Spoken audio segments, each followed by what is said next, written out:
Right.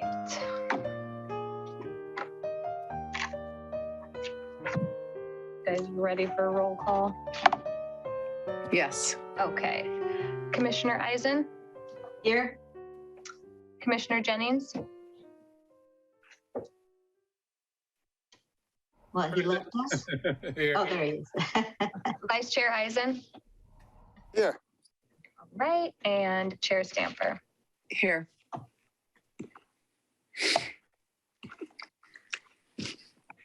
All right. So the first item on our agenda today is the approval of the September meeting minutes. Did you all get a chance to review that? Yes. Okay. Would anyone like to make a motion? I'll make a motion to approve the minutes from our meeting in September. I second. Okay, we'll do another roll. Commissioner Eisen?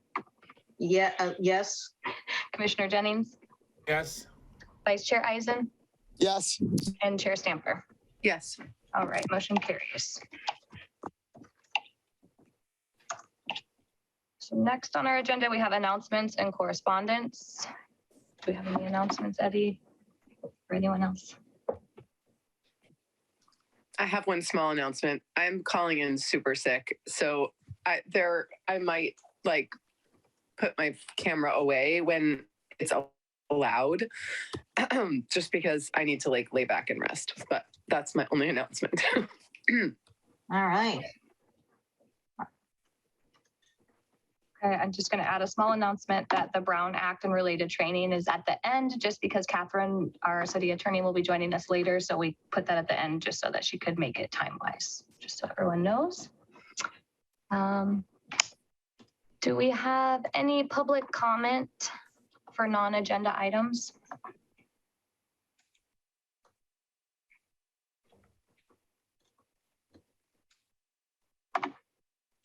Don't see anyone with their hand raised, and we only have 2 attendees right now.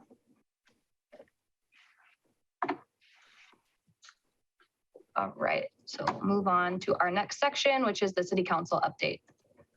Okay, we have quite a few city council updates. We'll start with the October 4th meeting, in which the city council declared a proclamation of October as the LGBTQ History Month. Different than the Pride Month, which is in June. The council also were given a presentation from Mid-Penn Regional Open Space, their planned purchase of the Cloverdale Ranch in Pescadero with the intent of building trails and other amenities.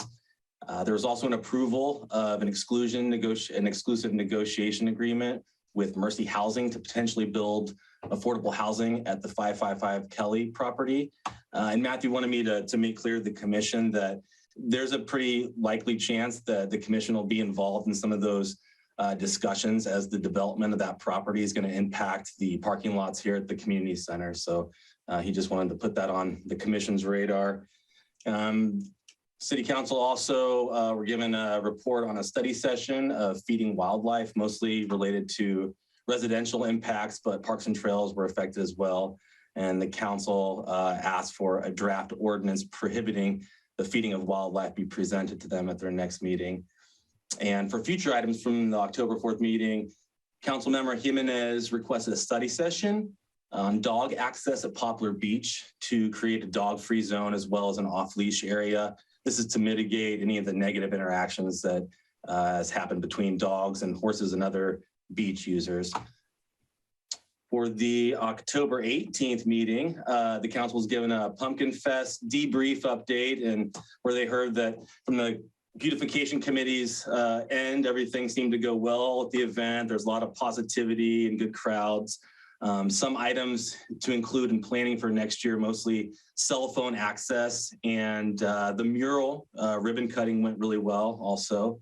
Another item from that meeting, Frenchman's Creek Park pop-up event announced, which will be on November 7th at Frenchman's Creek Park to kind of gather some input and ideas from the community there in regards to future progress and new projects at that park.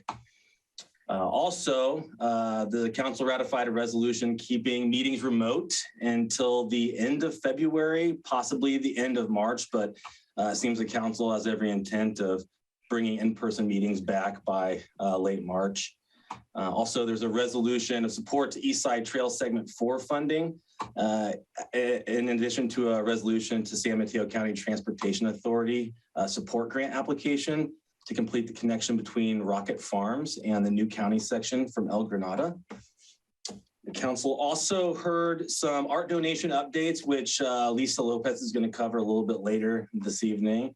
And the council also continued discussions regarding the wildlife feeding and were presented with the expert speaker from Peninsula Humane Society on that matter.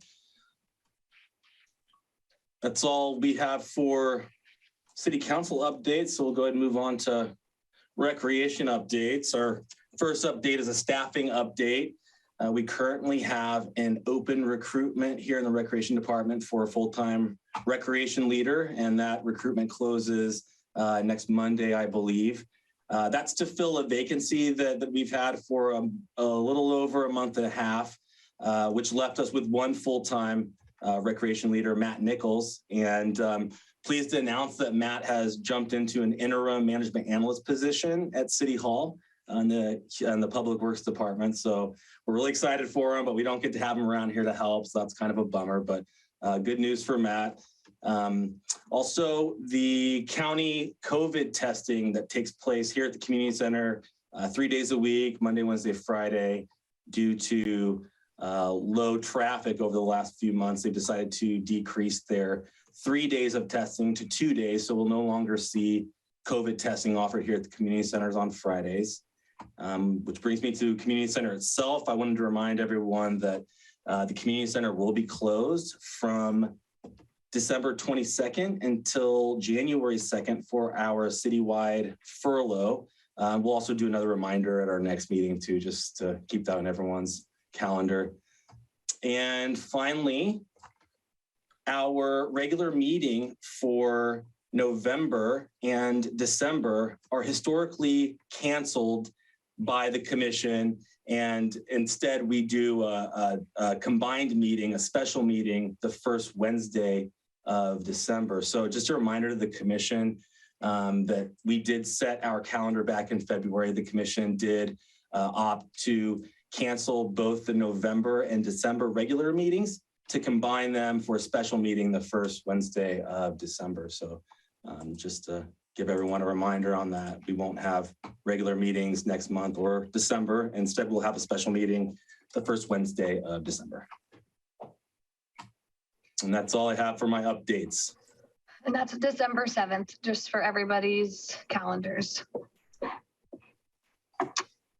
Right, we're gonna head into. Okay, Eddie, do I have a question on your updates? Can we get some kind of update? Because I don't think it's on the agenda of where latest news on Carter Park. Yeah, right now, the negotiations are ongoing, Paulette, and I actually think Hi, Moz, there he is. may I jump in? Yeah, I'll definitely talk about that at the Parks Master Plan update. Oh, okay, perfect, great. Yeah. Talk to you soon.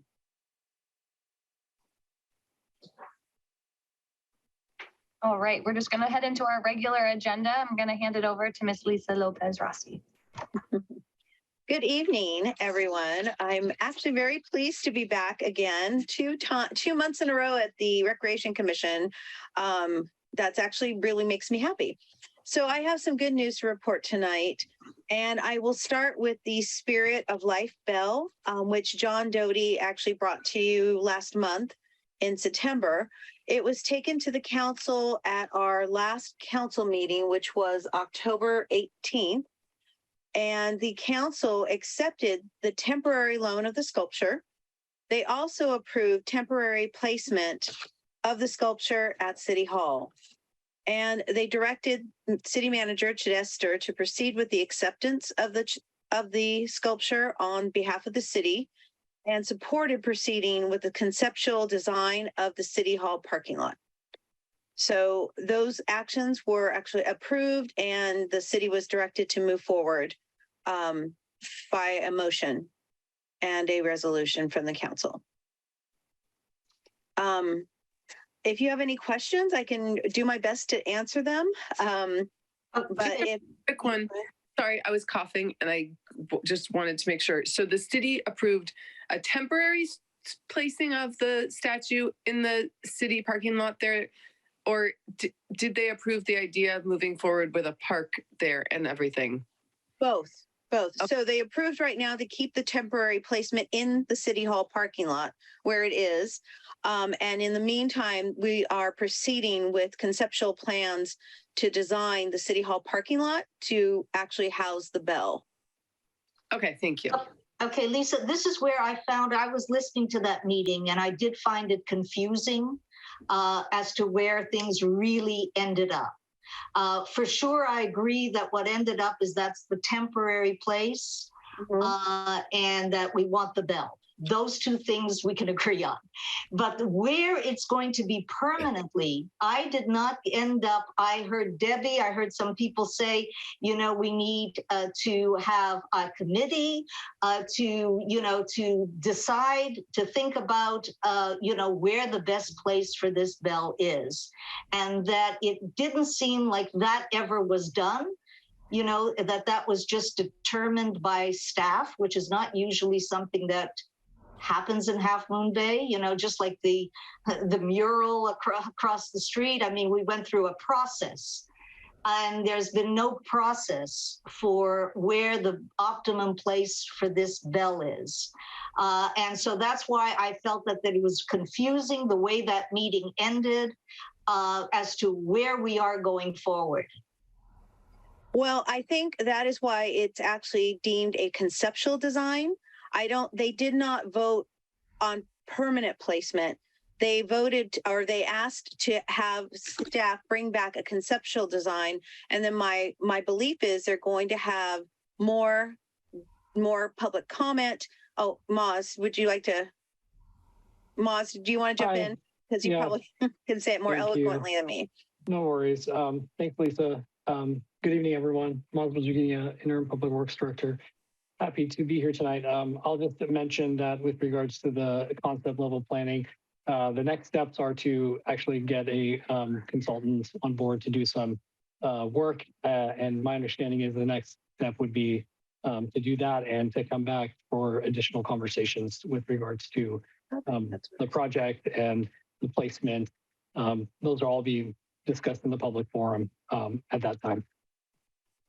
And that's part of the conceptual design. And then I just have a follow-up question to that. I know that there were a couple other places suggested. One of them was Carter Park and one Poplar Beach. And I felt as though our group had concluded at least that the downtown was potentially a better fit than Poplar Beach. I agree, though, that I don't think we finalized a recommendation for where it should go. So for these conceptual designs, will there be anything for any other location other than there? Or are they first going to do conceptual design and then for the city location and then just... I think the conceptual design would be based around the park inlet first. And part of that conversation would be, I think it would be, do we want it here or somewhere else? And I'm sure that the public input would be welcomed at that meeting to discuss other potential areas, such as Poplar Beach and other areas. I don't know about Poplar Beach just because of the type of sculpture that it is in that environment over there. So, right. But overall, I think we'll consider other alternatives at that point. And so it's probably going to be, do we want to keep it here or is it going to go somewhere else? And if it goes somewhere else, I would expect to have conversations around where that final location would be if it wasn't part of the concept planning, if it was deemed not to be part of the concept planning for this one. Well, wasn't this a temporary loan? I mean, how long will we have the bell? Is it a temporary loan or is it? No, well, it's temporary loan right now, but we are moving forward to accept the donation, but there's it's a little bit more complicated than the Ken Paul one that I'll report on next. And so the city is working on a contract just to deem all the finer points like maintenance and, actually placement and all the things that matter when it comes to a contract surrounding a large piece like this. And when they redesign the parking lot and we have a space for it and we move it, are we going to use that space for other art? What would be the use of the space once we've designed a presentation spot and there's nothing there? Any thoughts around that? I would say that the concept plan I would assume that we would have a few different concept level plans to go over, and if it's whether we go forward with another art piece there or utilize that space in a different fashion, we can, it could be considered. Art can be so many different types and mediums, so I'm not sure what else would be out there, but that's what I would expect, is to see a couple of different opportunities and options, and then if the location of this sculpture would be somewhere else, I would expect to see some options that wouldn't incorporate that specific area as part of the design. And I believe the conceptual design is based on the idea that we would actually permanently own the sculpture.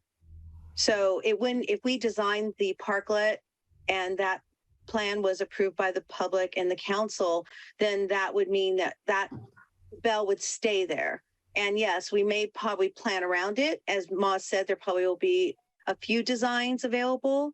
And I think the idea is to give people, it's hard to imagine what it would look like because it's a parking lot now. So before we start looking at other options, I think John and staff wanted to make sure that people visualized and saw an actual plan of what they were looking at in terms of the parking lot and turning it into an art space.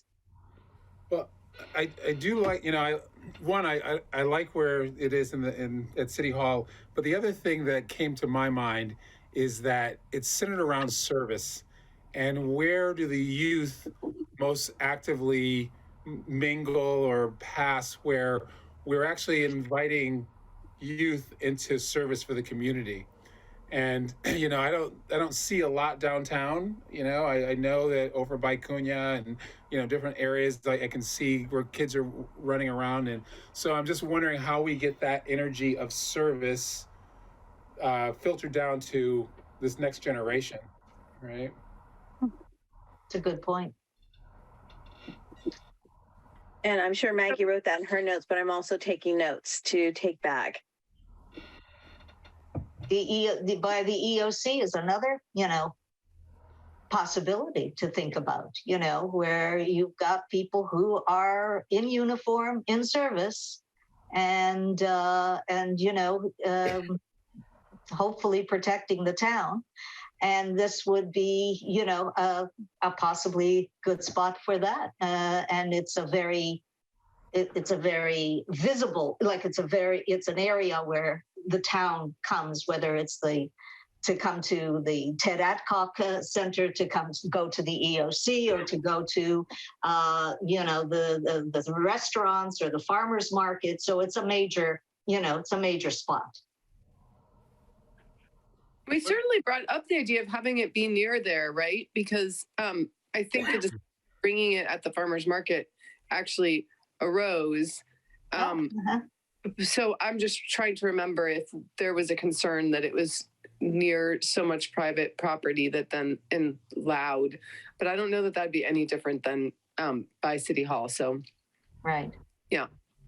Well, and I believe the parking lot and adjacent to City Hall is owned by the city. Am I correct, Yeah. Moz? And the parking lot by the EOC is actually owned by the people who own Shoreline Station. So I think that plays a role in our decision of where it goes, because it makes more sense to put it on city property. And is the person, was it Silvio a part of this? Because I know he makes the bell. He just passed, correct? Yes. Yes. And Yeah. I believe it was the weekend of the Pumpkin Festival right before our meeting. Right.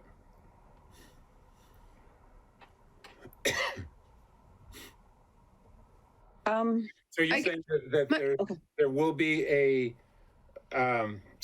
team that will investigate, will look into this and bring back recommendations, or I'm certainly willing Yes. to be a part of that if we're looking for people to be on that. Okay. And the work, and we, as Moz mentioned, we've hired a professional consultant also to work with the group. And so I know John is spearheading that. And so we will definitely take your comments back to him. And yes, we will. I believe that there is more discussion to be had because it's such an important piece for the community. Yeah, I mean, I think the main concern that I'm hearing right now, like that is overarching, is just if in fact the placement has been decided, and then going forward with a design that only initially considers one location. I think everyone is worried about spending money that we don't want to spend unless we're 100% sure. So I don't know what the resolution is on that, but that certainly is something that I think we need to be really careful of. I'm wondering if even by the library is a possibility, if that's our property, or but I would certainly want to be a part of the investigation. I'm up Okay. for joining the team. Great.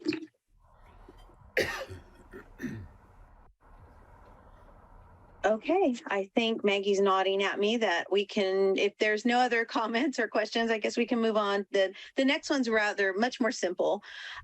So as you all know, I brought Ken Paul's wood sculptures here as his daughter and a group of citizens actually would like to move forward with a donation to the city to place in the back of the library. I took very seriously your comments, and I did reach out to the Friends of the Library and the library staff, and that was included in my council report. And so the council did decide to accept the donation from Lois White. There will be a minimal cost that the city will incur from building the base that the sculptures will be placed on, and Lois has some ideas, and Todd's already reaching out to the local art group that's actually behind the refurbishing and donation of the pieces. And so the council agreed to accept the donation. They agreed on the library location and the conceptual idea of where they're going to be placed and a little path around them. And then they also authorized us to move forward with our staff working with the volunteer group to finalize the placement or the movement of the pieces and placement in the library garden. So. Good. And, the library, Paulette, I know that was a big point that you wanted to make. And the library staff was thrilled that the pieces were going to be placed in their garden. So it was nice to reach out to them, and that was a great idea. So thank you. Yeah, no, that's great. Yeah, wonderful. And that was it for Ken Paul, unless anybody had any, as I said, that was much simpler than the other one. So. Thank you. And the finished mural looks amazing. Speaking of art. Oh. It's so exciting. Yes. Okay, I'm going to hand it over to Moz now for the public Parks Master Plan update. Thank you, Maggie. Good evening, everyone. Moz Virginia here. Nice to be here.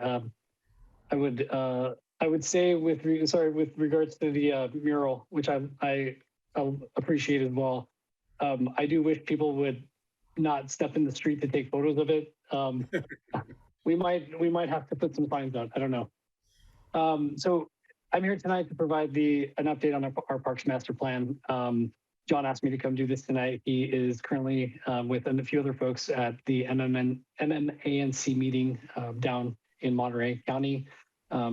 And they're actually getting an update on the CRY program that the city worked on. So wonderful to see that they're being recognized regionally.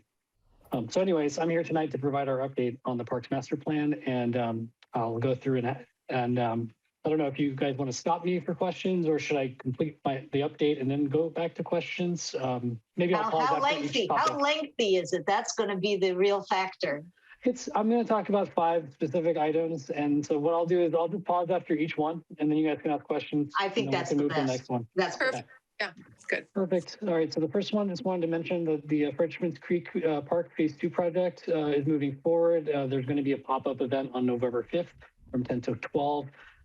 We are extending our invitation to our commissioners. Please, if you are available, come on out to Frenchman's Creek Park. Again, that's November 5th from 10 to 12. We've put flyers out at the library mailbox that's out there at the park and also put out other notifications to the community. So I hope to see folks there. Any questions on that one? All right, if not, I can start the next one. So Hold on, sorry. Are you aware that's also the day that's the compost, the giveaway, the Smithfield happening on that day? You know that. I do know that. Unfortunately, we were trying to not have that conflict, but due to a lot of other events in that around that time, we unfortunately had to go with that. Okay, so you're saying it's November 5th, because I think Eddie, I wrote it down when he said November 7th. So you're saying it's the 5th? Let's be sure about.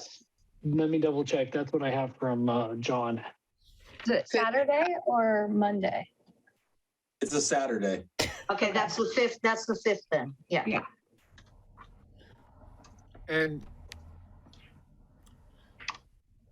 you know, obviously I'm catching up, but can you just give me a couple bullet points on what the objective, what would you like to accomplish with the pop-up? It's a community feedback event. We want to hear from folks about some of the ideas that our consultants are considering with enhancements to the park. Some of the concepts are additional playground equipment, additional ADA rubberized surfaces, parking improvements along that small bay that's fronting the park, including making the ADA space a bit up to current standards. Those are just some of them. Okay. And yeah, other feedback from the community. Great. All right, if nothing else, I'll go to the next one. So on the Smithfield master plan, just wanted to report, we've had a lot of meetings and conversations on that. Work is currently underway on the coastal development permits. We have our consultants on board for the next phase of this project, which would be 35% design and the coastal development permit to the Planning Commission. I don't know about our current schedule. We're working on that, but the hope is that we will be getting back to Planning Commission sometime in early spring. Quite a bit of work to do, so we're starting up on that, and we'll provide additional updates as we go along. Any questions? Was this the project where we were discussing whether to go with natural grass or artificial? So that was the project that erupted in that discussion. Frenchman's Creek was RJ. We talked about Frenchman's Creek turf or natural at the last meeting. The Smithfield one was there was a conversation about the turf versus natural grass on Smithfield as well, but I think that was at Planning Commission, so at City Council. But it's been a hot topic in general.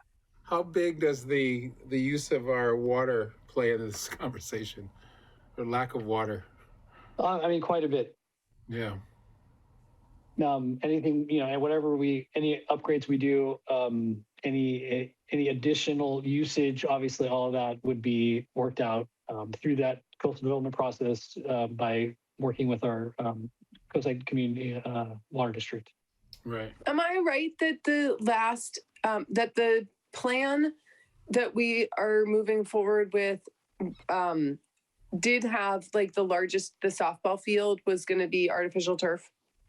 And then the other two were staying the same. I believe the way that based on the direction we received from council, I believe the direction is actually to consider it as as far as environmental and coastal development permit purposes is to consider both alternatives and Oh, okay. not just both, but any other type of material, so that Okay. when we get to that point, we have alternatives to discuss and choose from. Okay, that makes sense. So we'll Yeah. be choosing at that time because I just think that, we need to, it would be great if we're the example of where we can serve water and, right? There's a lot of, and the hope is that we can also look at other types of materials beyond just those two to see if there's something maybe potentially better. Right. Okay. I don't want to open up a bag of worms though. No worries. All right, so the next one is on Carter Park. So obviously, so the negotiations are continuing and ongoing.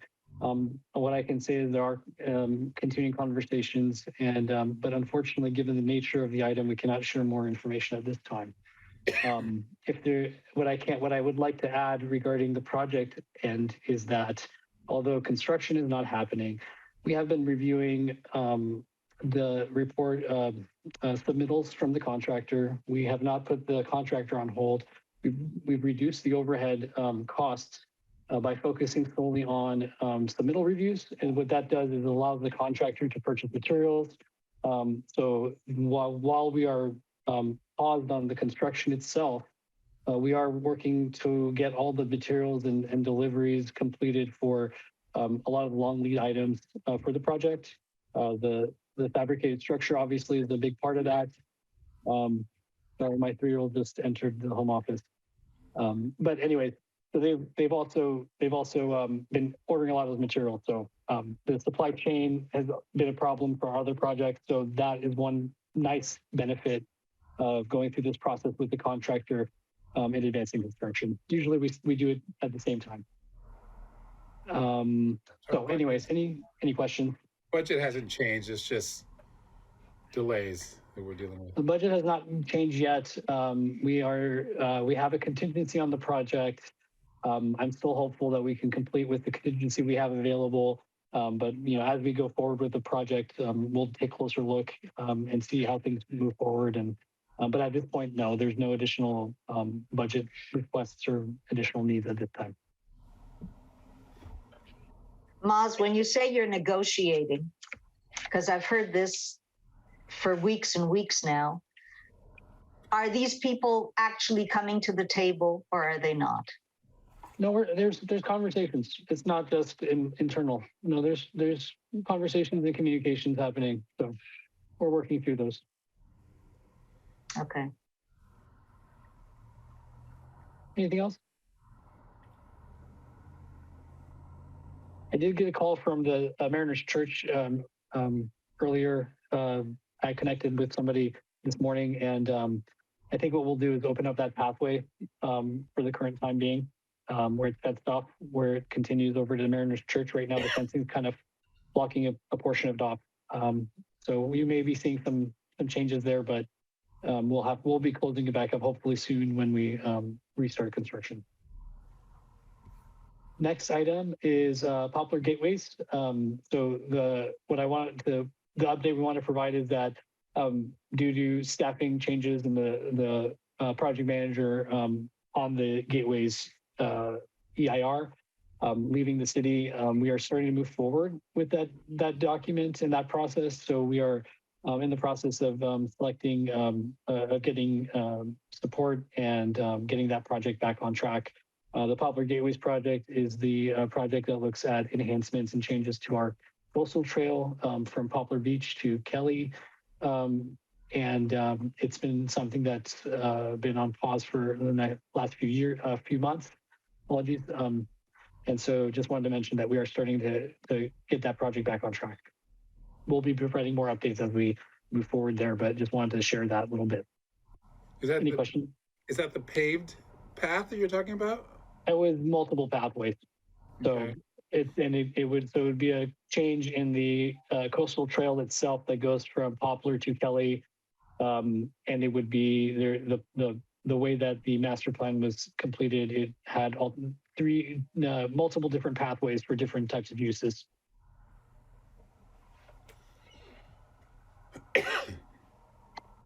Okay, and then the last quick one is Matt. As Eddie mentioned, we did have a new hire in Public Works. Matthew Nichols joined our department as an interim management analyst, and he's working on some of our sustainability items. Although he's coming over to our department, I'm sure he would love to come back and provide updates to this group. So you may be seeing him again soon. So, anyways, thanks so much.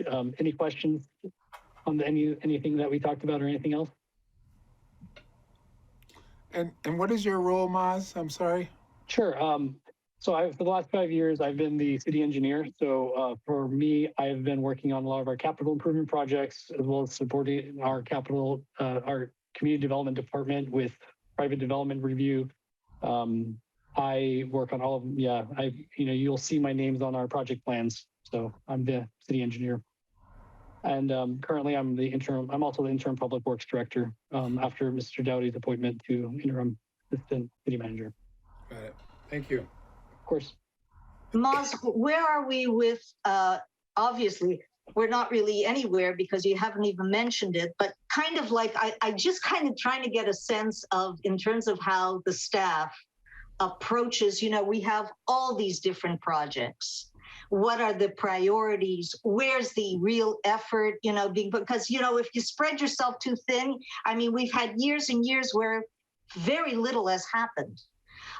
We've had a lot of plans, but very little has actually been executed. Mm-hmm. So I just don't know how you're approaching this in terms of okay, this is Carter Park. We're going to get this done by this time. This is and we have a plan. I don't get a sense other than, okay, well, this is now hold. We're not going anywhere here. We don't have funding here.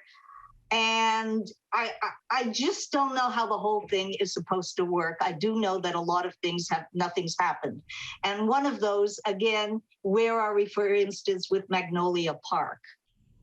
Where are we with the community garden? Where are we with, you know what I mean? There's so many things. Yeah. It's how are you approaching, how are you tackling all of this? Yeah, no, it's quite a bit.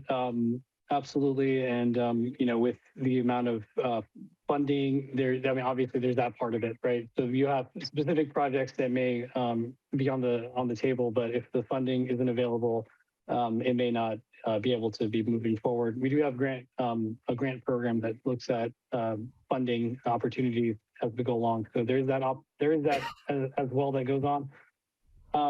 Specifically to Magnolia, that was one of the projects that unfortunately the funding wasn't available. So we had to shelve it for the time being. And that was, a lot of that actually happens at the city council budget discussions.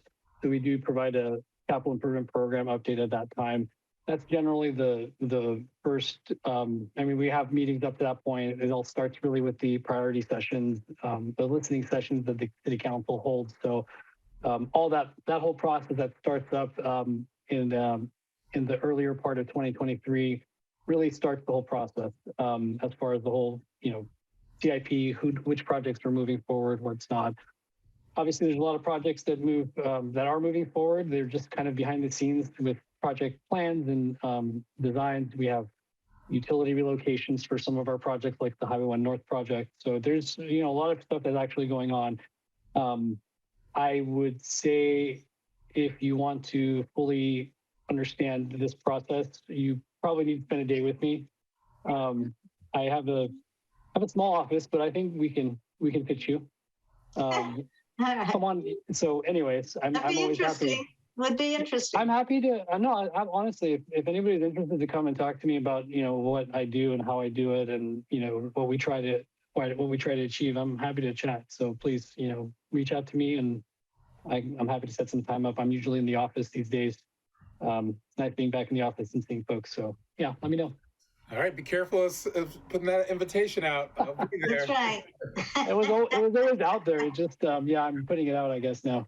I like it. I do agree that any of these where we can have an idea of what the timeline is, so that we get an understanding of where we're going, even if we don't hit it.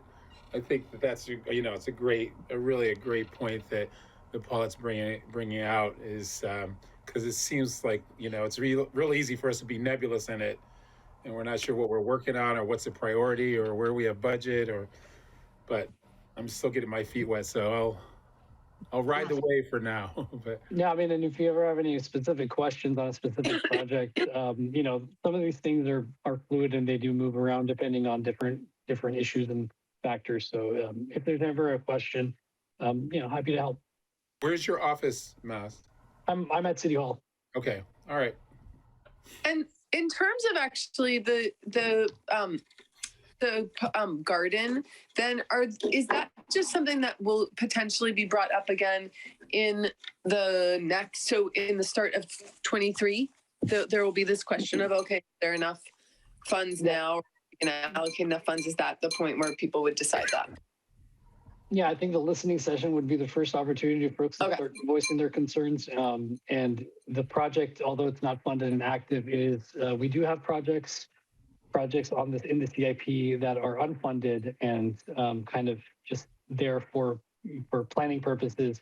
And honestly, as we complete projects, we look at the ones that are already on the list as kind of the next round. So getting it in the listening session and getting it in the CIP, it allows us to keep that track of those needs and ultimately the plan is to get those moved up to the active side.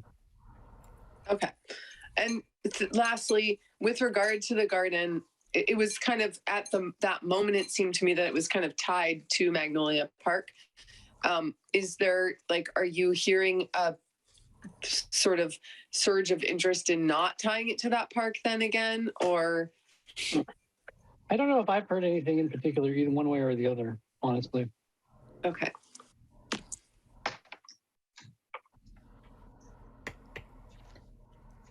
All right. Well, thank you very much. Pleasure to see you all. Thanks, Moz. Thank you, Moz. Next on the agenda, we should have someone from the Friends of Half Moon Bay Parks and Recreation, but nobody has joined us today. So we will be skipping that item and moving on to the surf school license agreement. Great, thanks, Maggie. Everyone, I'm not sure what's going on with the Friends. I know at our last meeting, they said they very much wanted to be here at this meeting to give us a kind of a debrief on the money that they made from the Summer's End Music Festival and different projects. So we'll try our best to get them at our next special meeting. Sorry about that. Okay, Maggie, I'm going to share my screen real quick.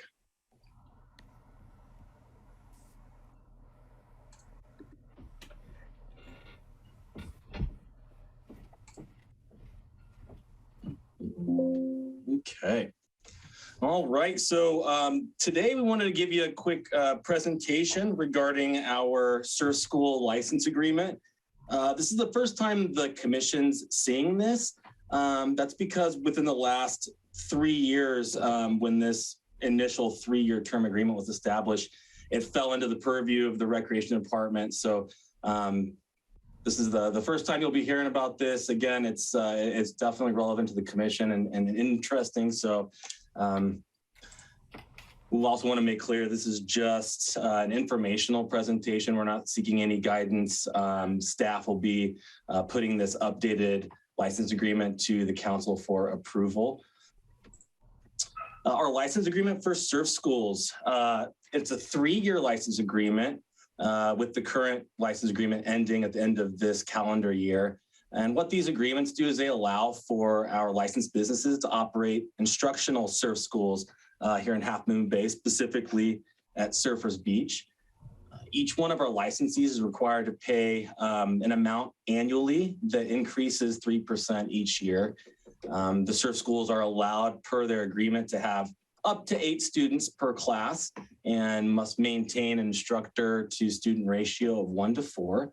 In addition to meeting all the other requirements and criteria stated in the agreement. Now, a little backstory, this current agreement was established in the year 2020. Right before that summer season started, Matthew was approached by some of the surf schools who had already begun registering more students for summer camps than they were allowed in their agreement. What this did was this put the city in a position where we would either have to have these licensees cancel these larger summer camps, or we could try our best to accommodate them. And so that's what we did last summer. Matthew and myself and Corey Stalker created an amendment to their license agreement that would allow them to host larger summer camps in excess of that 8 that they're allowed in their standard year of operations, anywhere from 9 to 24 students. The amendment also allowed them to operate these large camps only during the summer months, the time stated here, Monday through Friday each year. And those that did opt to host an expanded camp were required to pay an additional camp fee, the same amount that they pay for their yearly license fee. And that also increases 3% each year. Now, when we created this amendment, we wanted to not only ensure it was a safe program, but kind of require them to step it up a little bit in regards to safety. So we increased that ratio from 1 to 4 to 1 to 3 for those licensees that did opt to hold expanded camps in the summer. So what we've done this year, we have integrated that amendment from 2020 into this new updated license agreement, where the verbiage is already instilled there in the contract that would allow them to have expanded surf camps. Again, they are allowed to have up to 8 students during the year and between 9 and 24 for their expanded surf camps. In this agreement, we defined, I'm sorry, skip the page here. So in the agreement, we also defined what an expanded surf camp is. Again, we created this delineation between the 1 to 8 class and the 9 to 24 expanded camp. Now our licensees that opt to hold surf camps, again, are required to pay a yearly fee for holding expanded surf camps. And if they intend on hosting expanded surf camps, they're required to provide us a written notice of intent by March 15th. And the purpose of that is we want to do 2 things. We want to be able to quantify how many of our licensees folks are out there at any given time. And we also wanted to be able to future-proof this agreement. So in this agreement, we've also created a subsection that allows the city to implement a lottery system if in a case where we had enough licensed surf camps that would create overcrowding or impact the public use at Surfers Beach. It would allow us to create a lottery system that would limit either the hours of the day or days that camps could operate at Surfers Beach. Our surf school application process, the new application for the 23 through 2025 is online right now for any interested licensees to fill out and submit. They'll have to provide us their current Half Moon Bay business license, current liability coverage, and a proposal letter of intent. And interested parties are able to complete online forms and submit it to the city by a deadline of Friday, November 18th. And the next steps after that, the applications and letters of intent will be reviewed by the city, and we'll evaluate those proposals and bring those to the council in December. And pending their approval, we'll execute those agreements and have a new 3 years of license agreements out there. So we thought that was kind of relevant and fun for the commission to hear about, and can answer any questions you might have. Okay, I've got some questions, but I actually have it of, is Catherine, I'm not seeing, is she there? Yeah, Catherine's here. Yeah, I'm here. Okay, unless I'm reading this wrong, first of all, 9 people compared to 24 people is quite a huge difference. So this 9 to 24 has me not feeling that good about this. What if there's 3 surfing camps there and they each have the 24? You've got almost 75 people there. I can't imagine that that's going to be a great thing for anyone else trying to use Surfers Beach. And B, my concern is, and this is where Catherine helped me out here, is that if some accident happens, especially because there's just too many people out there with the boards, you can whack somebody, something easily can happen when it comes to surfing. It's not the safest sport in the world. So the question is, given that the city of Half Moon Bay is providing a license and allowing all these people to be there, what kind of liability do we have if an accident should occur? Eddie, do you want me to take a stab at that and then you can fill in? So we consulted with our plan JPA insurance provider when we did this update, as well as looked at best practices for other cities, such as Santa Cruz, that have licenses with surf school operators. And what you're describing was the number one reason that we changed the ratio from 4-to-1 to 3-to-1 based on best practices. So, the idea is with more instructors, use less opportunity for kids to interact in the waves in a way that would be unsafe. We also consulted with our insurance provider in terms of recommended insurance coverage for each one of these licensees, and so they'll all be required to maintain those minimum coverages. Of course, safety is the number one priority, so that is secondary. But it's really the ratio that was the key change with the number of kids. So Eddie, do you want to add anything to that? Yeah, but we're changing that ratio. We're allowing for this expansion. So how but the instructor, the instructor to student ratio is changing as well with the more number of kids. So there'll be even more instructors than with the smaller groups. Okay, so this is about instructor-student ratio as opposed to just the physicality of the area and how many people are in that area. I think it's both. It's both, and that's why we put in the new contract that the city reserves the right, if we do deem there are too many groups out there that's causing overcrowding, that we reserve the right to implement a lottery system that would help us mitigate the overcrowding and kind of spread all the classes over a week. So that's not something that we feel is happening now, because again, they have the entire stretch of Surfers Beach, but we think that if we had 4 surf schools that all did that maximum, which would be 30 people, including the instructors, that would be a time when we would have to look at it and evaluate it and think, is this safe? Maybe we have to split up the days. These groups have 8 a.m. to 12. These groups have 12 to 5. So it's just to sort of future-proof it, like we said. Good. Yeah, good. So my question is more around demographics. Is there anything built in to offer scholarships for people who cannot afford to be in the surf school? Because when I look at surfers, I see one demographic, and we're not inviting others. So I'm just wondering, are we considering, how do we begin to spread the wealth of our coast line?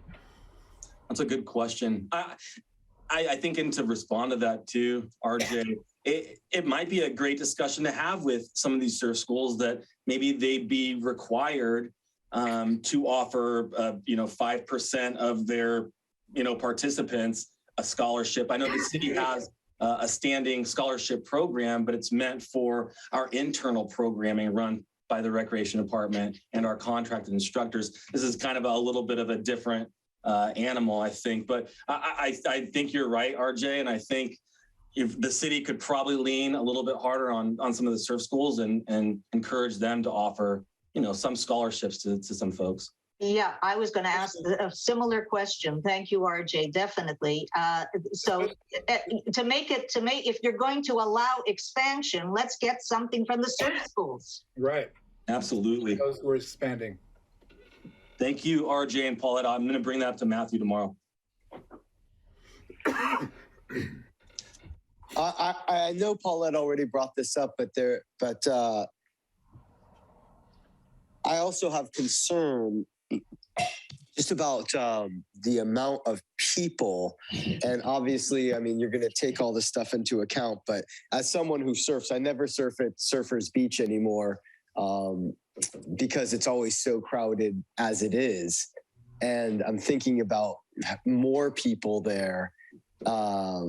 It's currently a pretty crowded surf location, especially during the summer when all those people are surfing and the camps. I understand we're bringing the ratio down to make it work from that perspective, but I'm just picturing, if you want to really surf there, the waves only break in a particular location for the most part. So that, like, I don't know if when you talk about expanding the zone, there really isn't that much area to learn to really surf in there without like then being in a closeout zone, which is more dangerous. So I don't know. I guess we'll just see how it works. I'm glad you have all the different pieces involved with the lottery system and what needs to be done from that standpoint. But it makes me nervous to expand at such a rapid speed without my personal understanding, I guess, of what that could mean when we go out there, in the summer and all of a sudden people are just surfing on top of each other. I'm not, one thing is the safety aspect, which you discussed. Another thing is just kind of like a ridiculous aspect. But I'm willing to just keep my eyes open and kind of deal with it as it comes. Can I ask a question then, Adam? Because you understand this more than I do. Does it make sense that beginners start on a different beach? Because I assume that, from what I know of surfing and a little bit that I've ever done is that, the first few days or whatever is really just being able to get on the board. I don't know if necessarily you need to be at Surfers Beach as at a beginner level. Oh no, Surfers Beach is the perfect beginner spot. Like when I teach my kids to surf, we started out there, and then in the ideal, you move out of there as quickly as possible because it's so crowded and all the various pieces, and you're kind of like, all right, how can we get up to the next level of surfing so we can kind of get out of that spot? But then no, it's the ideal. It's that or Lindemar, which we don't have access to, further up in Pacifica. But in terms of Half Moon Bay, the ideal spot to start. Okay. And Adam, I think you nailed it. We have to keep our eye on it. Each summer I'll go down and, every few days of the week, we'll do a count and make sure that all of the schools have their bibs on and a flag that indicates where they're stationed and located and based out of at the beach. But really it's just, we go down and feel it out. And I'm sure in enough licensees come and host classes, we would start to see some overcrowding issues and deal with it then. But it's just a matter of going and checking in and getting that giving an optical pat down there and making sure it's safe. Have we had a limit of how many? You're saying has it always been 9 to 24? No. So it's my understanding that the last term agreement was 2020 to the end of this calendar year. It was a new thing for Matthew and Corey and myself, this license agreement. What had happened was we were told by some of the surf schools that, hey, this was standard operating procedure for us each year. We've been doing expanded camps. It just wasn't, no one communicated that to the city. So it had been happening and has happened the last 3 years also. But what was your understanding going into the initial agreement? Was there any limit on how many kids could be in a class? 8, up to 8. Up to 8. Yep. Okay. So that's the understanding that you went in on. But over time, you've realized that, hey, these schools are not limiting themselves to 8. They have much more kids in the camps. So they were not actually meeting up with their license agreement. But you said, okay, we're going to expand this in order to accommodate you. And so you're now coming up with this new plan to accommodate. Now, did you have a sense of how many kids on average there were in a class? Because obviously it wasn't 8. So how many were there? Do you know? So we're looking at kind of 2 different scenarios here. So throughout the year, January through December, not counting the 3 months in the summer when kids are out of school, they have their classes every week, every day. It can be up to 8 year round. It's only those 3 months that when the kids are off that there's this really high demand, Right. for surf schools and things like that. So basically they, like I said earlier, they had come to Matthew and Corey and myself and said, hey, we know this isn't allowed in the agreement. We want to communicate that and be honest with you now. Can we do this? And again, we were forced to make a decision. Do we have them cancel all these? Right, but what are they asking for? What is their ask? Their ask was that they would be able to increase the But amount unlimited? I mean, was there a number thrown out? up to 24, between 9 and 24, because again, 9 exceeds the 8 that they're allowed. So we put a number on it based on what they've done in the past and trends, that 24 was a good number and that we would increase that ratio to ensure safety. So yeah, 24 is the magic number. So going from 8 to 24 is a huge increase. Is there some reason why we can't meet somewhere in the middle and say, let's limit it to 15 kids is the top amount that you can have in a given class? I understand what you're saying. It's my impression that they have more of a demand than the 24. I think the 24 was the compromise. I think these schools, there's so few of them and the demand is so high in the summer that they could have filled a 40-person class. We thought 24 was a reasonable number. And so given that there's a lot more kids, are we raising the price or is this still the same price? So in addition to their yearly fee that they pay to have their license agreement, if they opt to host an expanded summer camp, which again is between 9 and 24, they have to pay an additional expanded summer camp fee, which is a duplicate of the yearly fee that they pay. So it's an additional license fee, as if it's yeah. Yeah, and it's a good deal for them because it's the same fee, but they essentially triple the amount of money they make from that expanded camp. So it's a good deal. No, I lost you there. It's the same fee. I mean, I thought you just said that there's an additional fee. And the additional fee is a duplicate of the fee they pay in January each year because it increases 3% each year. So this year they pay $1,400 to start the year. If they want to host expanded summer camp, they pay that same amount again to allow them to host the expanded camp. In the summer. Yep. One thing I'll just mention is that if it's like the expanded camp, they pay the fee for 9 kids versus 24 kids, then they have a huge incentive to make it so that they fill the full 24 in order to basically, make the max out the amount of money they make for the amount of fee that they pay. And so I would just maybe suggest that you consider a per additional person fee so that we don't want the beaches to be stuffed with people. So it's to everyone's interest that they pay per person if that's possible. Because we don't want to give them an incentive to do more people. You're right. Thank you, Hillary. And so far we did have 5 licensed surf schools last year. We had 1 that's kind of resigned. Now we're down to 4. It seems like it's usually 2 of the surf schools opt to host a 24-person camp, and the rest just host summer camps up to 8 kids, and they don't opt to hold the expanded summer camp. But yeah, Hillary, I think it's a good idea because, like you said, it's an incentivizer to have more than 9. Right.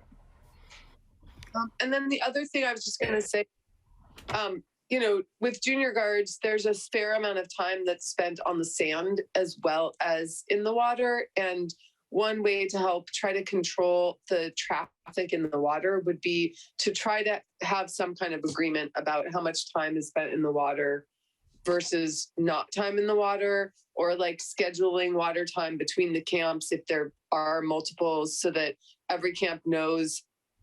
I don't know, Adam, you're more of the surfer. If everyone's just going to be no, we need to get in now because this is when the waves are good, then maybe it doesn't work. But that's just another thought that if it does get really crowded, you might consider something that like helps control the amount of people in the water more carefully than how many people are on the sand at a given time. Yeah, I understand what you're saying. Again, I don't know how much say we have in their curriculum, and I think that's more of a curriculum issue.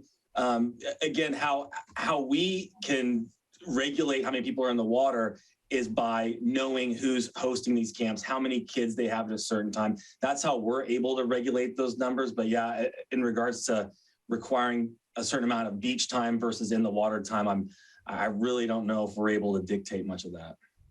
Yeah, I mean, it's just another thing that's if you're negotiating with them and they want to have a maximum number of people and they know that you're going to cap numbers based on the number of people in the water, it helps them to agree with each other. So that's the only reason that I mention it, is that it's in everyone's interest really to have fewer people in the water.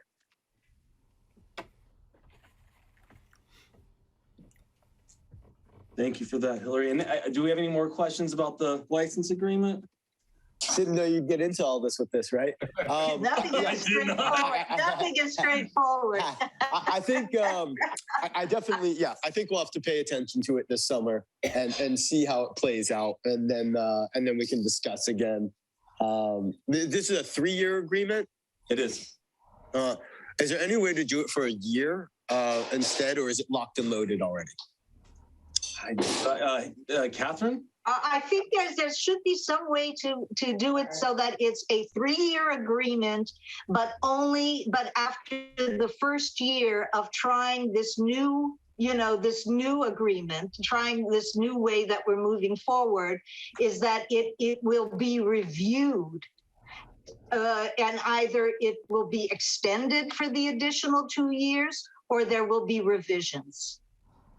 Yeah, Eddie, I'll just say everything's negotiable. So we certainly can, and this is city property that we're licensing. So we are in the driver's seat, but let's talk about that. I think maybe there's been a practice of having 3-year agreements, but that doesn't necessarily mean that has to be, the direction going forward. And all of this, of course, is subject to council approval, and staff will bring these issues forward when we bring it to council. So I think these are great points.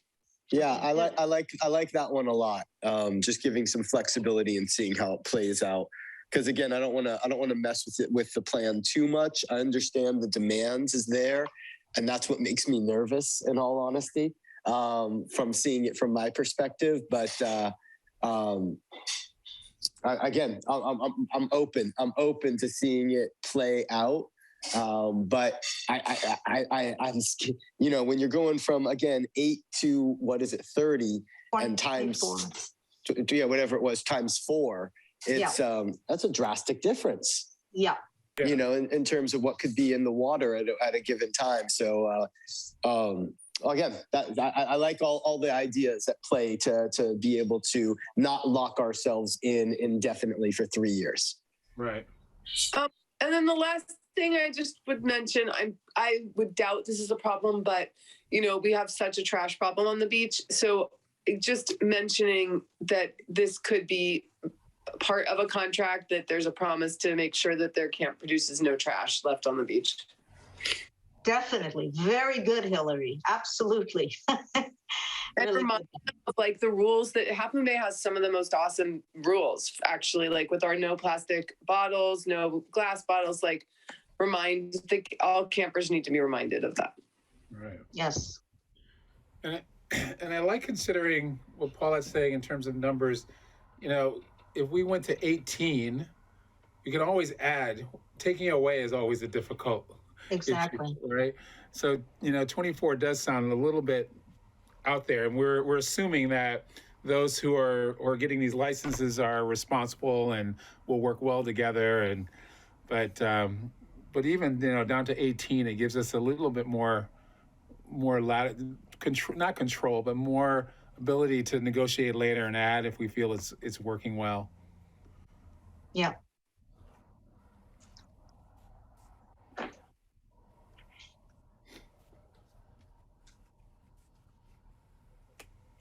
Okay. Well, thank you everyone for your comments. That was great. Adam, I think I'm gonna have to bring you down next summer when I start walking, because they know I don't know about surfing. It's all over me. They can see it. So I think I need you there with me.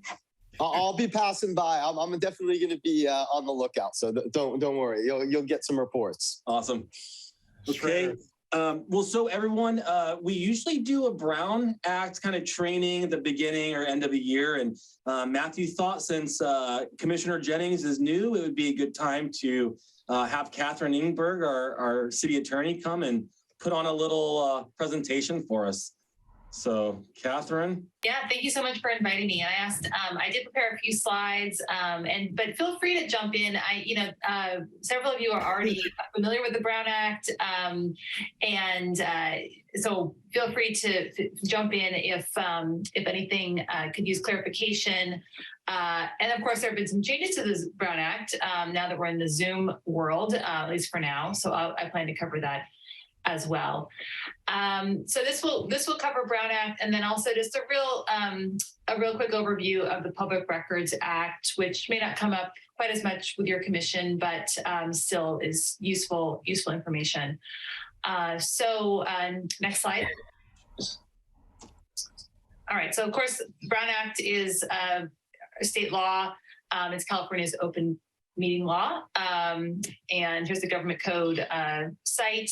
Whenever I get Brown Act questions, I don't actually look though in the government code. There are some really excellent secondary sources put out by the California League of Cities, State Attorney General, and staff. If you have questions, Eddie, Maz, John, they're all familiar and can help you. And if they have questions, they can lob those over to me.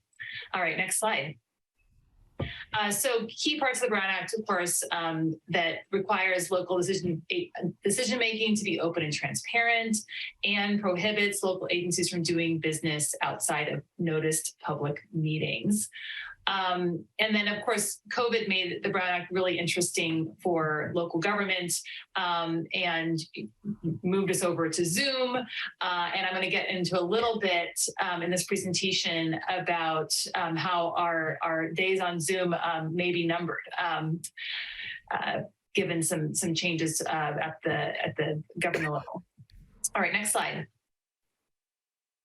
All right, so heart of the Brown Act is that meetings must take place in public unless an exception applies, namely exceptions for closed session meetings, which would not apply to Parks and Rec Commission, but do apply to City Council and legislative bodies, and that the public is given proper notice of all meetings. And so what is a meeting? That's of course a key question. And it is any gathering of a majority of commission or council members to hear, discuss, deliberate, or take action on any item within the subject matter jurisdiction of the commission. So essentially, once you have a quorum of commissioners, that can be a meeting, even if it's not, in a notice meeting room, and that's where we, do try to be mindful of avoiding quorums of you all getting together to talk about agency business. I'll just to kind of keep before we go on to the next one. I'll say one thing just to kind of try to keep this fresh and relevant. I'm sure you all heard about the horrific statements made by several LA City Council members. There are 3 of them meeting together, and of course, after I we moved past the shock of what they had said, I also thought, wow, they must have been violating the Brown Act. There were 3 of them getting together and talking outside of a noticed public meeting.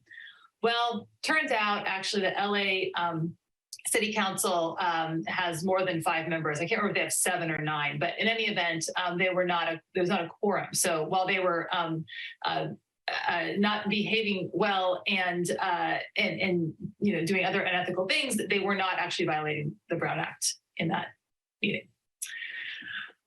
All right, next slide. So there's a number of ways we have to be careful about not inadvertently creating a meeting.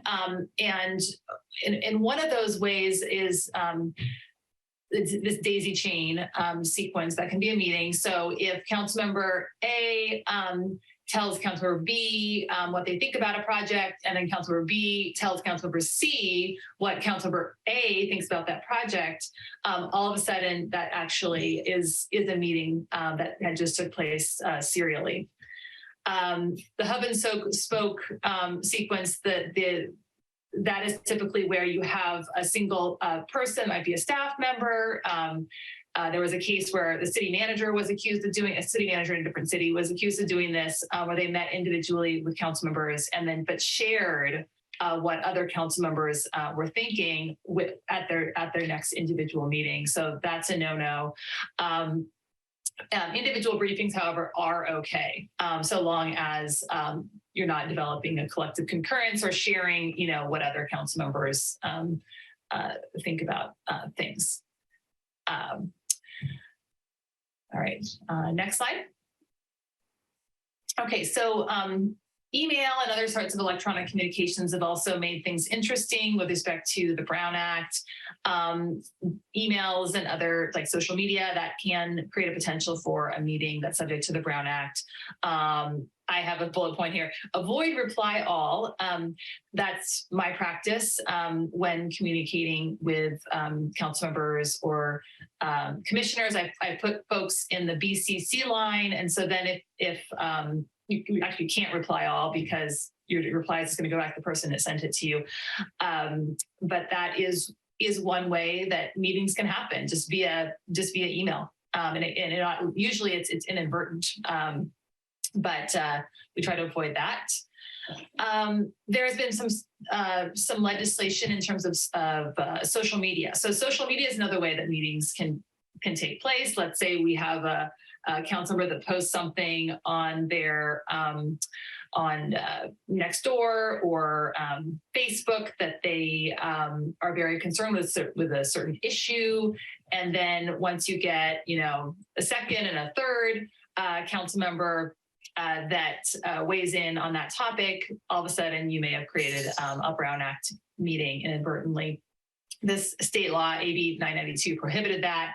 I would say Half Moon Bay's practice and social media policy already,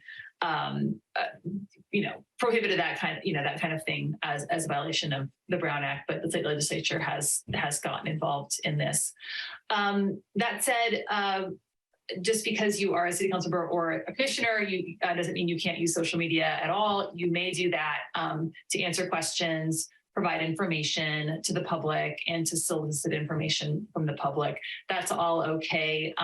But the key thing is just to avoid commenting on another council member's or commissioner's post, because then you run into this potential of having a quorum of you discussing an item of city business outside of the notice public meeting.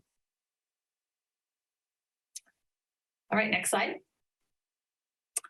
So there are some meetings that can take place without being subject to the Brown Act. I won't go into depth with all of these, but individual contacts. So there can be two council members that talk to each other. That's fine. That's not a quorum. You can have a quorum of a commission or a council attend a conference or a community meeting or a meeting of another legislative body. That's all okay. And then also social or ceremonial events are not subject to the Brown Act. Still, when I have, when you have a quorum of folks attending one of these social events, it's still, generally a good idea for optics not to have a quorum, sitting together at the same table, for example, at a dinner. All right, next slide. Okay, sorry, this was a lot of text. I should have pared this down.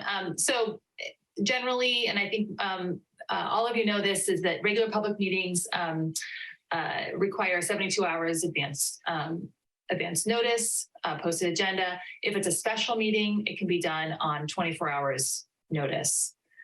General rule is that no action or discussion is allowed for non-agendized items. There are some exceptions for like a public comment and a brief response that typically happens in the context of a city council meeting where there's public forum. Speaker would raise an issue, and under the Brown Act, it's okay to briefly respond to that comment.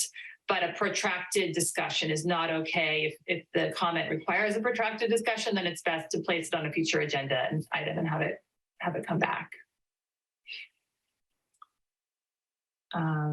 Next slide.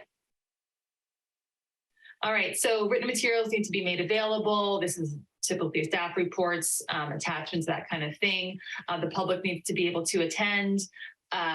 This was, a kind of a big deal when meetings moved to Zoom, because lots of members of the public don't have access, readily available access to computers and Zoom technology. There is a phone-in option for meetings that are held on Zoom, but in the early days, I think there was quite a bit of debate about whether that was really sufficient to provide the open and transparent government decision-making that the Brown Act intends. We've gotten used to it, but there are still limitations. Let's see. The public needs to be allowed to address the legislative body or the commission on all of the agenda items. So that's baked into the process there. There can be reasonable limits. So, for example, the chair can place limits on the amount of time for public comment that is sometimes done. I'm sure all of you have been to council members where there are very hot topics, and the mayor places a time limit of 1 or 2 minutes on comments for that particular item. All right, next. Okay, so a lot has happened during COVID. So and I'll get to sort of where I think we're going with respect to our public meetings. So COVID hit in March of 2020. The governor issued several executive orders to suspend portions of the Brown Act to allow for teleconference meetings through September of 2021. Then when September of 2021 rolled around, the governor signed AB 361. And this is the state law that allows for continued teleconference meetings during declared states of emergency. And that bill will remain in place until the end of 2023. The legislative body has to make those findings every 30 days. So for those of you who track city council agendas, you will see that every month, and sometimes actually it has to be twice a month because there's more than 30 days in the month, or with how the meetings fall, the council will make those AB 361 findings based primarily on the state of emergency, as well as local recommendations for social distancing. And then sort of fast forward to September 2022, the governor signed another law, AB 2449, establishing alternative teleconferencing procedures for Brown Act bodies. However, the legislature just really made this very difficult for real people to comply with these rules. It's pretty burdensome in terms of the kind of findings that a legislator or commission member would need to make in order to be allowed to Zoom into a meeting. There's a cap on the number of times a commissioner or council member may Zoom into a meeting under this statute. So my prediction is that we will not see a lot of hybrid meetings where you have some city council members in the room and others Zooming in under this statutory framework because it's just extremely burdensome. Instead, I think what we're going to see is we're going to probably see return to in-person meetings early next year. So I think it was either last week or the week before, the governor announced the state of emergency for COVID will end as of February 28th, 2023. all of those agencies that have been relying on that state of emergency to make the AB 361 findings, that will no longer be available. So unless there's local recommendations for social distancing, which I don't think that our local health officer will do anything above and beyond, or if there's a spike over the holidays, I predict that agencies are going to be going back, those that haven't already, like Half Bay, going back to in-person, starting either in February or March, as soon as the state of emergency is lifted. I'm going to just pause there because that was a lot of information to see if there are any questions.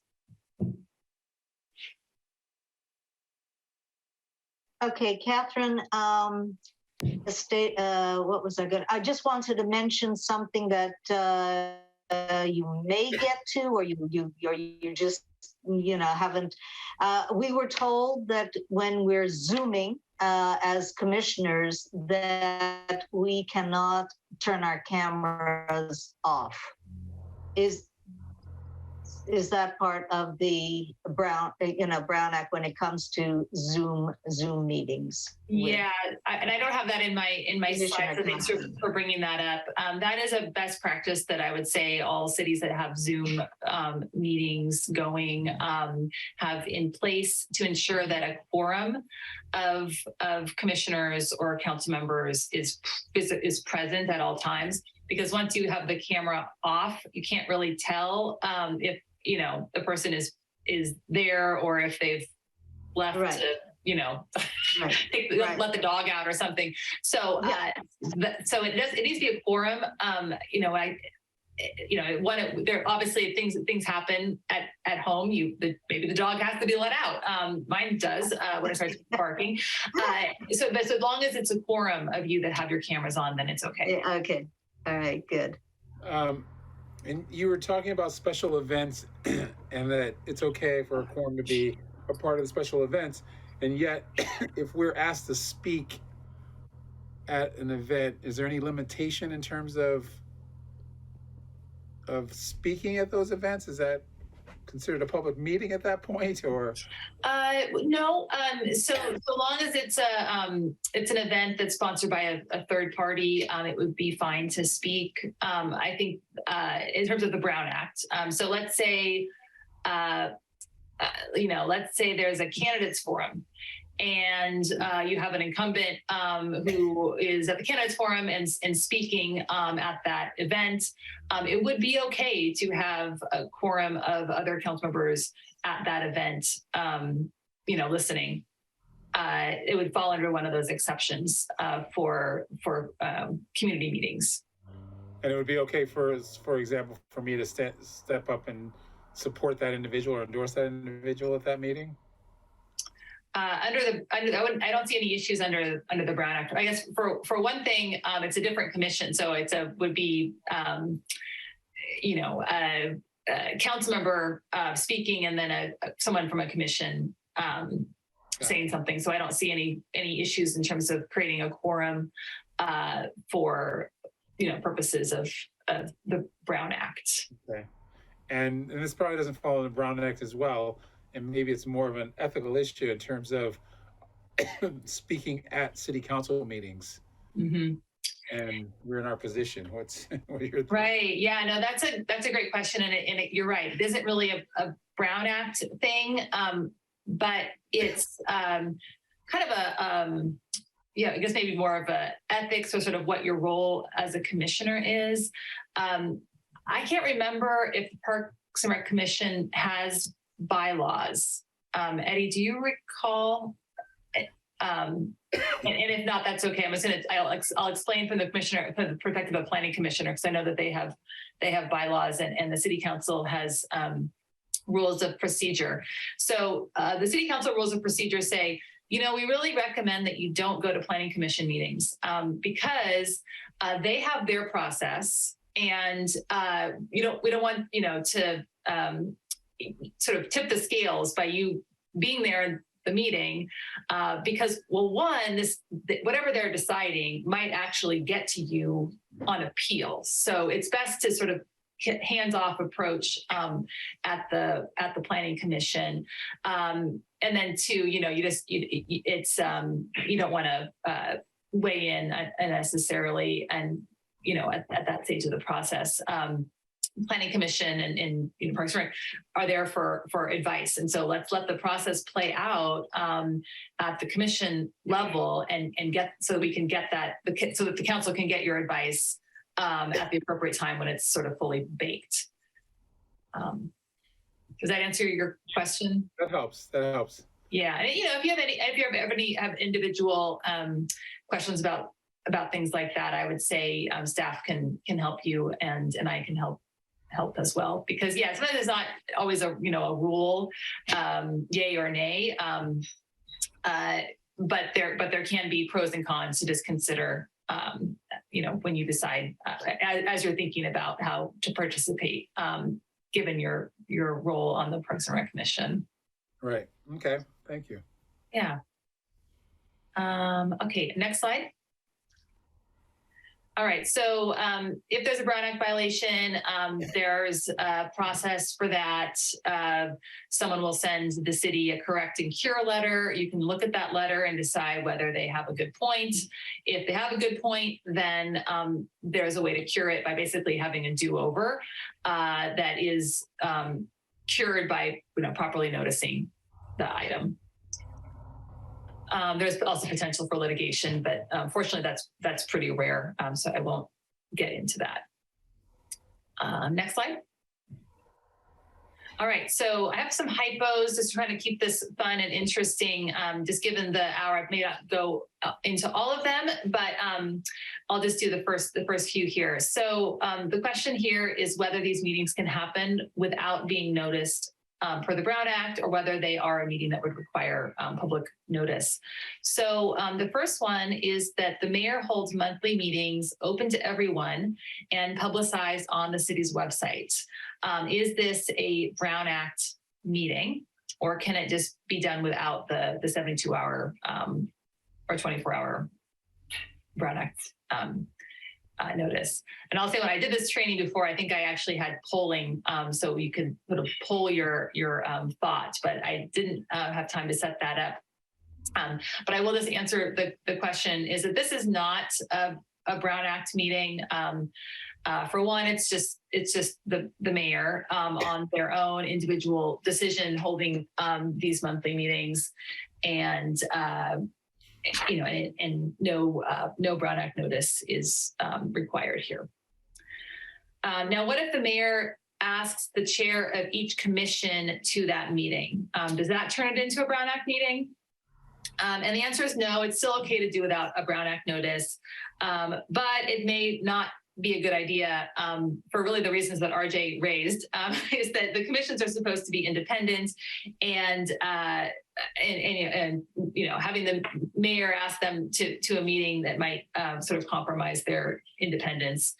Plus, commission direction is typically and as good practice given by the whole city council, as opposed to by one member of the city council. So again, might not be a good idea. All right, so what if all but one member of a commission attends to discuss a controversial issue with the mayor? Well, now here, we've just turned this into a Brown Act meeting, because we've got all but one commission member. So we've got 4 commission members, a quorum of them, attending a meeting with the mayor. That now is a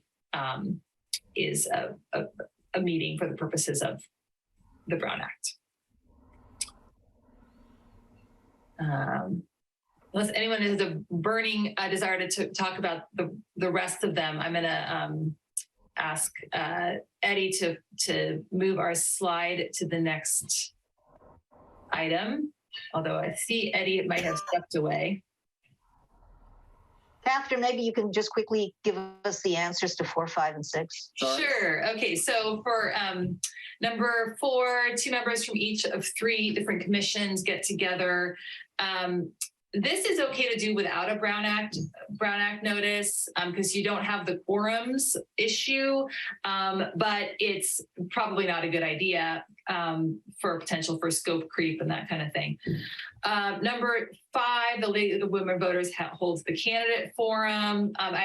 We kind of already went over that one. That's okay without a Brown Act notice. It's one of the exceptions. And then the last one is, well, city planning staff holds a workshop to get input about proposed general plan amendment. All council members participate in the program but sit separately. Well, that's a Brown Act meeting. There's no exception for this kind of thing. It's a city-sponsored event, and then you've got a quorum of council members. Right. Okay, next slide. All right, so here are just some Zoom meeting hypos. I created these about a year ago when Zoom, or maybe more than that, when Zoom was still kind of new. I feel like now we're all pretty well versed in it.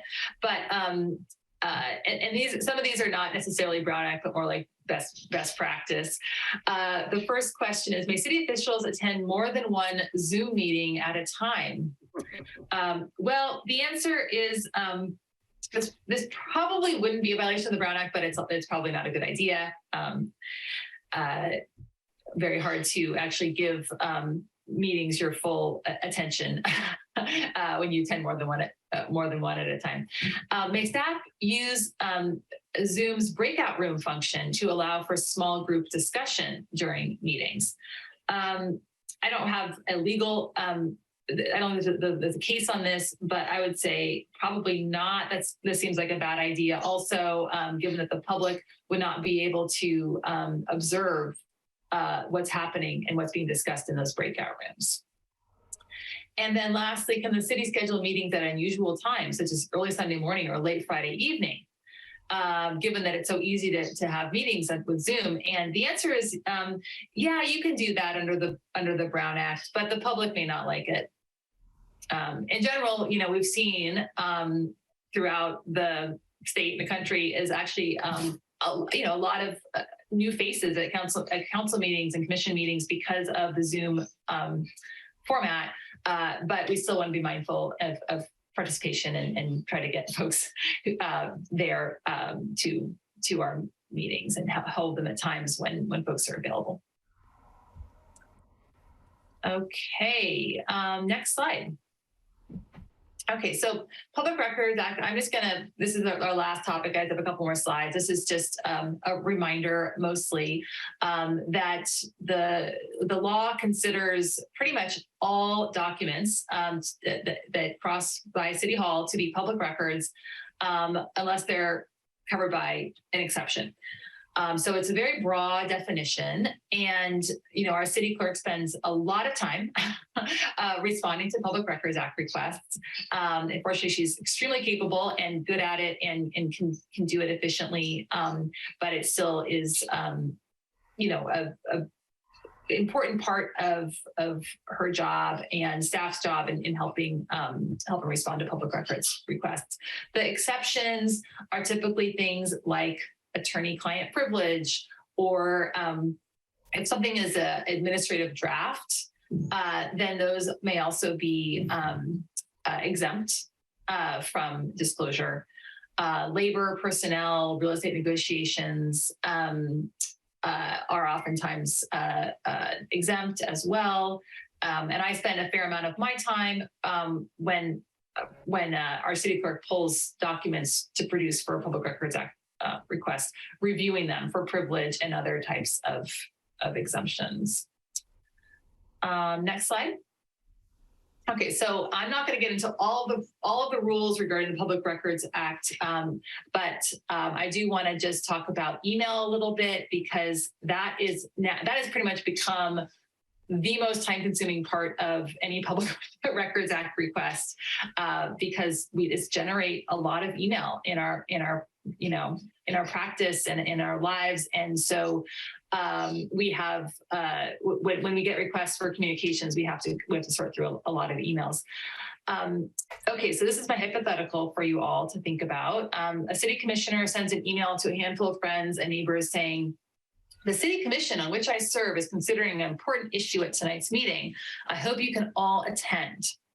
All right, number one question, will a member of the public be able to obtain the email under the California Public Records Act?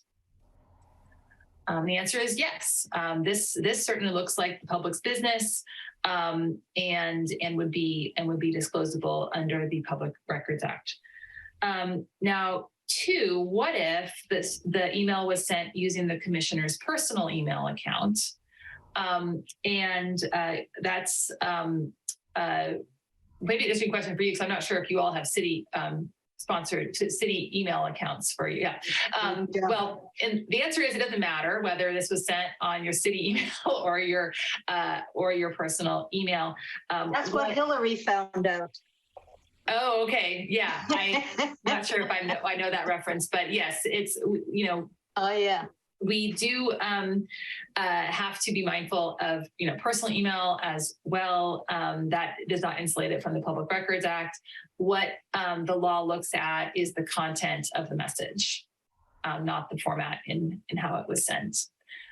Which I think brings us to our next question. What if the message was sent via Twitter, Facebook, or other social network platform? Well, if you're communicating about the city's business, it doesn't matter if it's Twitter or an email. It is still a public record, unless an exemption applies. And if something's sent on Twitter, then it's very much public. So so that's the point of that question.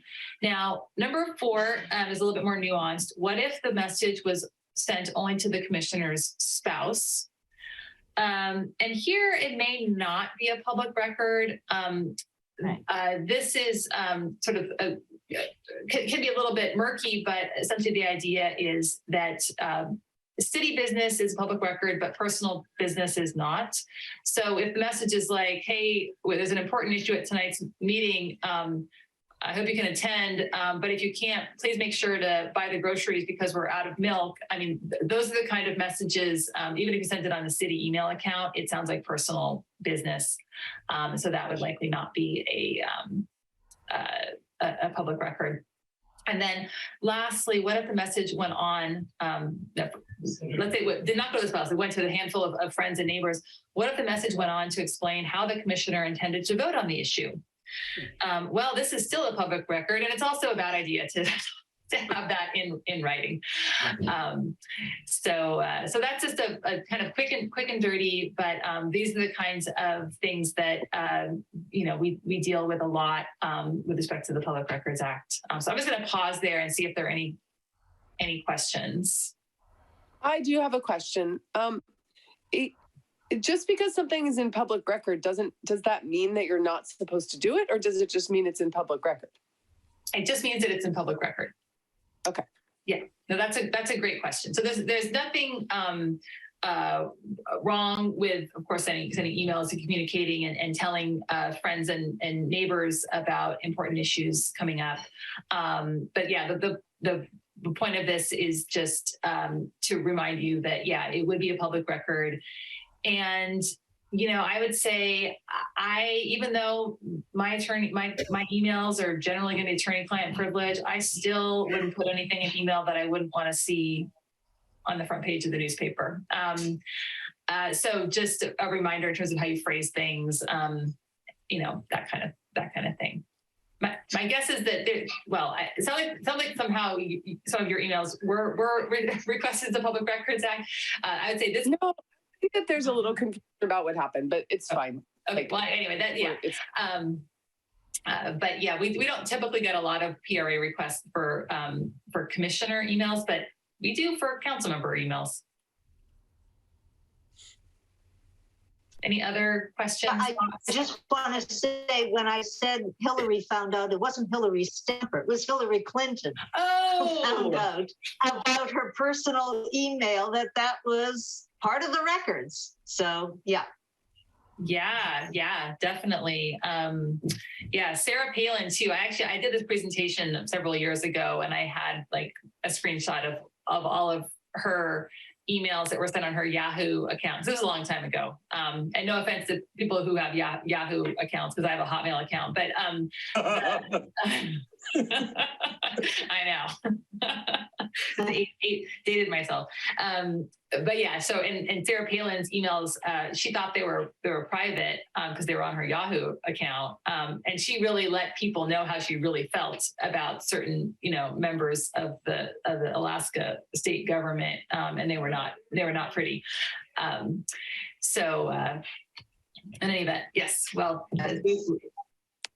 all good things to keep in mind. So that's the end of my presentation, kind of quick and dirty on Brown Act and Public Records Act. And we didn't really get into conflicts issues because you all are not subject to having to take the AB 1, 2, 3, 4 conflicts training. But I will say I do it every couple of years. I just did it earlier this year, so I probably won't be asked to do it again for another couple of years. But if you find this stuff interesting, you're always welcome to attend one that I host.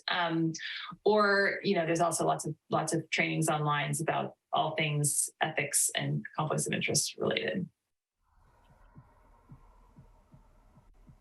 Thank you. Thank you. Thank you for your great questions and comments. Thanks, Catherine. Thanks, Yes. Catherine. I will sign off now. Okay. Thank you. Bye, all. Bye. Okay, last up, we have our future items preview. We're going to have next at our special meeting, we'll have a report out from Moz and possibly a representative from Gates and Associates regarding the feedback and the input they gather at that pop-up at Frenchman's Creek Park. Also, just based on the comments tonight, and Paulette, you can feel free to weigh in. I think a Parks Master Plan update regarding Magnolia and Carter, if there's any progress there to report on, that'd be something that we'd want to hear about at our special meeting. Okay. And we'll also be discussing the ad hoc subcommittee that we talked about last month. We wanted to delve into that in the next couple of weeks and have some talking points at the next special meeting. So those are our items preview. How do we add items to the agenda? Let's just do it right now. This is the time. This is it. Yeah, we can talk about it here. You can always email me, Okay. So one of the things I want to bring up and share is called Civil Air Patrol, which is a program that we might be able to offer to some of our youth in the area. And you said Civil Air, AIR? Right. Okay.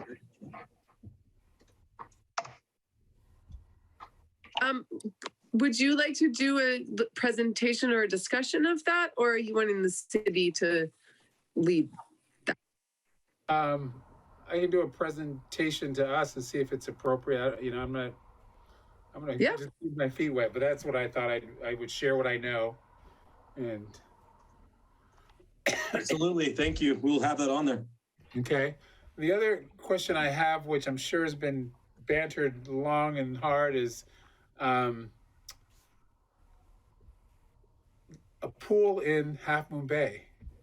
And I'm wondering what, this may be something that we put down the road, but this whole idea of our recreation offering locally, and if that's been discussed. And It's such a shame that Friends of Parks and Recs weren't on today, because they are actually working super hard on that right now. And I know that they've had recent meetings with the high school actually about this topic.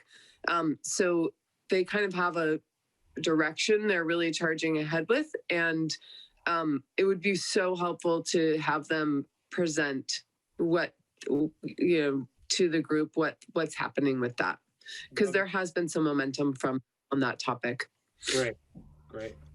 And I think what we can do also is we can have them, they'll do their standing update, and we can just integrate that, the pool progress update into their overall update.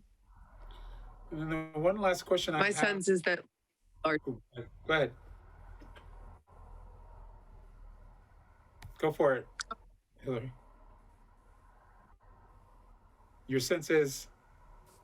Oh, I was just saying that I think the pool right now for Friends of Parks and Rec, that's like where a lot of their attention is going.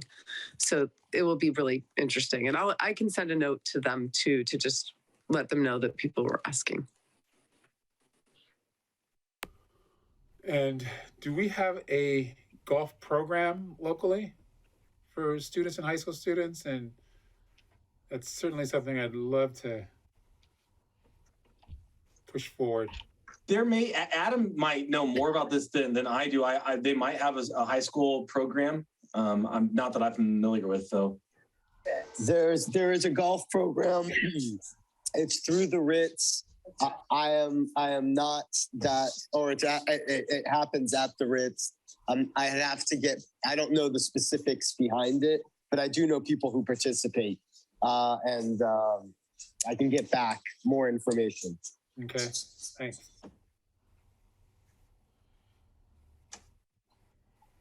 Okay, I think that's all. All right, I just want to mention something that even though at this stage, because I see our participants or our attendees anyway, I think there's only a couple of them, but we really need to make sure whoever is running this meeting to make sure that we always have public forum. That was part of, Catherine's presentation. We didn't say anything about opening public forum for this meeting in case there is somebody who wants to talk about something that's not on the agenda.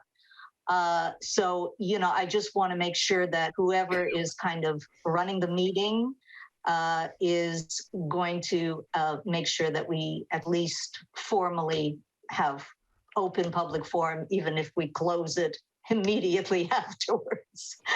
Okay.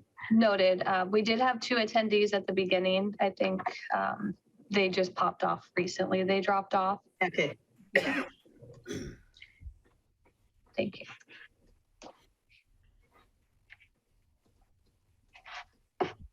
Do we have any report outs?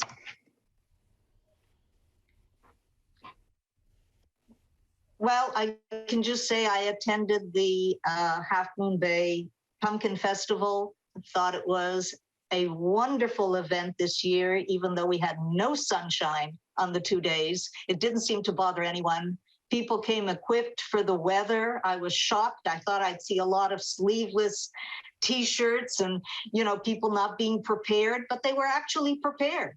And people were obviously really enjoying themselves. Huge turnout. The mural was a fantastic, we had a wonderful ribbon cutting, an acknowledgement of all the people that were involved in participating in making the mural come to life at the Cunha store. And I just thought overall, I was very impressed with our 50th commemorative Pumpkin Festival.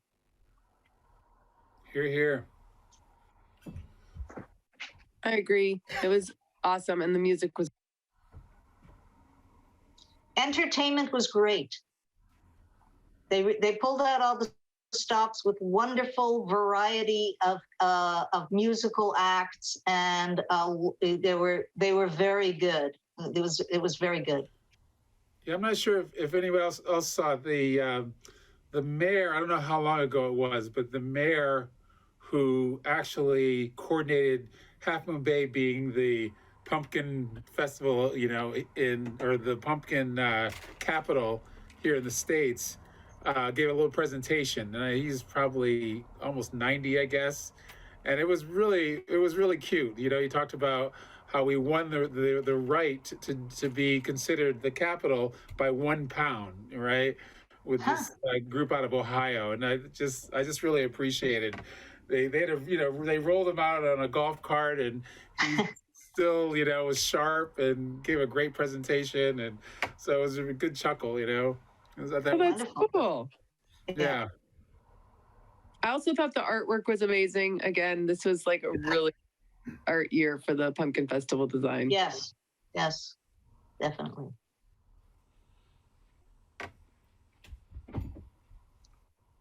All right. So is that the last? If that's the last thing, then should I ask people to adjourn? Yeah, there's one more commissioner comments, but unless there's anything else that you didn't just report on. then if no one has anything, then yes. Oh, here, there's my one small report out. It's likely that the beach volleyball courts that are at Poplar Beach will be coming down before the next planning commission meeting. We're trying to get them down before the big waves come. And Mike, the head of Half Moon Bay Beach Volleyball Club, will be reaching out to the city to help coordinate that. Great. Thank you. Eddie, can you follow up, please, with Luis and find out why he wasn't at this meeting tonight and why he isn't notifying us if he's not going to be able to attend a meeting, and what the future is. Okay, so those three answers, because once and for all, let's get this. We got to get this act together. Yeah, I agree. Thank you. I will follow up. Okay. Okay, well, I think that concludes the meeting. All right, then. Chair Stamper, what do you think? Yes, let's adjourn. Thank you. All right. Good night, everyone. Thank you. Have a good night. Thank you. Yeah. Eddie, are you going to be